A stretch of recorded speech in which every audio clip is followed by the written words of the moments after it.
જય દ્વારકાધીશ મિત્રો, કેમ છો? મજામાં? હું છું લખન, તમે જોઈ રહ્યા છો લખન બ્લોગર. તો આજ આપણે જઈ રહ્યા છીએ આથલા શનિદેવના મંદિરે, તો તમને પણ લાઈવ દર્શન કરાવશું.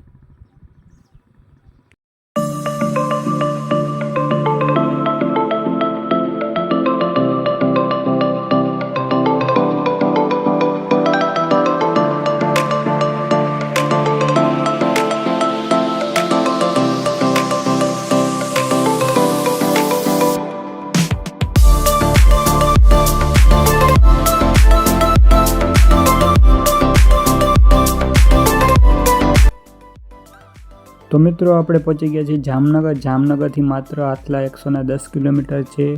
તો વિડીયો અંત સુધી જોવા નમ્ર વિનંતી. આપણી ચેનલમાં પહેલી વાર આવ્યો તો લાઇક, શેર, સબસ્ક્રાઈબ અને સપોર્ટ કરવાનું ભૂલશો નહીં. વિડીયોનો અંત સુધી જોવા નમ્ર વિનંતી.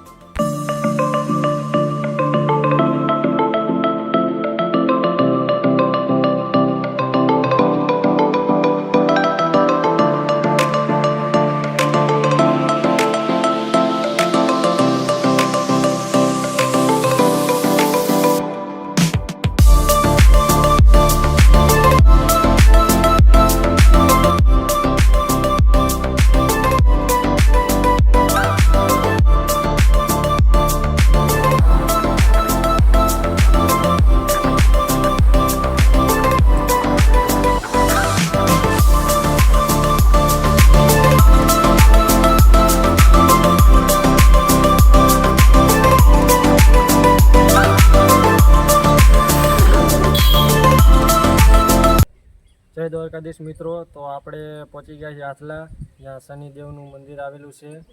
તો આપણે દર્શન કરવા જાય, તમને પણ લાઈવ દર્શન કરાવું. તો વિડીયોમાં અંત સુધી જોડા રહેજો.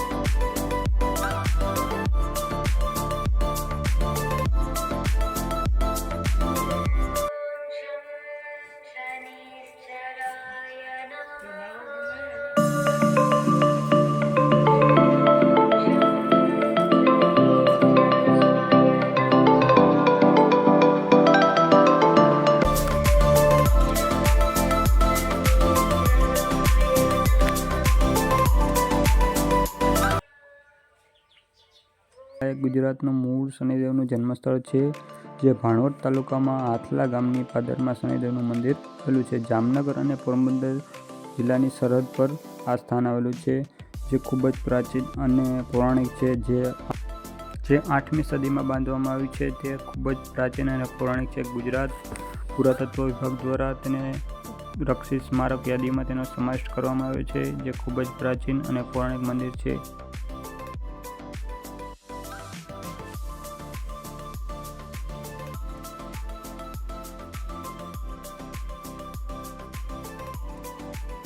અહીં હનુમાનજીનું પણ બિરાજમાન છે, જે શનિદેવના મંદિરના ઉંબરામાં બિરાજમાન છે. અહીં એવી માન્યતા છે કે જે અંદર પ્રવેશતા જ પનોતીઓ બધી દૂર કરે અને રક્ષા કરે છે, એવી માન્યતા છે. હનુમાનજીને આથલાના હનુમાનજી તરીકે પણ ઓળખવામાં આવે છે. અહીં એક શનિકુંડ પણ આવેલો છે, જે ખૂબ જ પ્રાચીન અને પનોતીઓ દૂર કરવા માટે ખૂબ જ એની વિશેષતાઓ દર્શાવવામાં આવે છે, જેને પાંડવકુંડ પણ કહેવામાં આવે છે, જે પાંડવો દ્વારા બાંધવામાં આવેલું. શ્રી કૃષ્ણના કહેવાથી આ કુંડનું બાંધકામ પાંડવોએ કર્યું હતું. અહીં એક તળાવ પણ આવેલું છે, ખૂબ જ વિશાળ અને સુંદર કાયા દર્શાવતું. આ તળાવ ખૂબ જ રમણીય અને સુંદરતાનો ભાવ પ્રગટ કરે છે. ખૂબ જ પ્રાચીન અને પૌરાણિક તળાવ બાંધવામાં આવેલું છે. આવા અને અવનવા વિડીયો જોવા માટે આપણી ચેનલને સબસ્ક્રાઈબ લો. પ્રાચીન તથા પ્રસિદ્ધ મંદિરો તથા પર્યટન સ્થળોની મુલાકાત લઈ અને ત્યાંના રમણીય દ્રશ્યો તથા તમને તે મુલાકાત લેવા જેવી છે, વિઝિટ કરવા જેવી છે કે નહીં, તેને રિલેટેડ માહિતી તથા બધી જ પ્રકારની નાની ઇન્ફોર્મેશન અમે તમારા સુધી પહોંચાડવાનો પ્રયત્ન કરશી. તો વિડીયોમાં આવ્યો છે લાઇક, શેર, સબસ્ક્રાઈબ કરવાનું ભૂલશો નહીં. આ દેખાઈ રહેલ તમામ સમાધિઓ 10 નામ પર્યાવરણના પૂજારીઓની છે, જે અહીં શનિદેવની પૂજા કરી અને અહીં જેનું જીવન વિતાવ્યું તે 10 નામ પર્યાવરણની સમાધિઓનો એક અલગથી ઉલ્લેખ કરવામાં આવ્યો છે. આપને આ વિડીયો અંત સુધી નિહાળ્યો તે બદલ ખૂબ ખૂબ આપનો આભાર. જય શનિદેવ, જય દ્વારકાધીશ. આપણે મળીએ આગલા વિડીયોમાં એક નવા સ્થળે.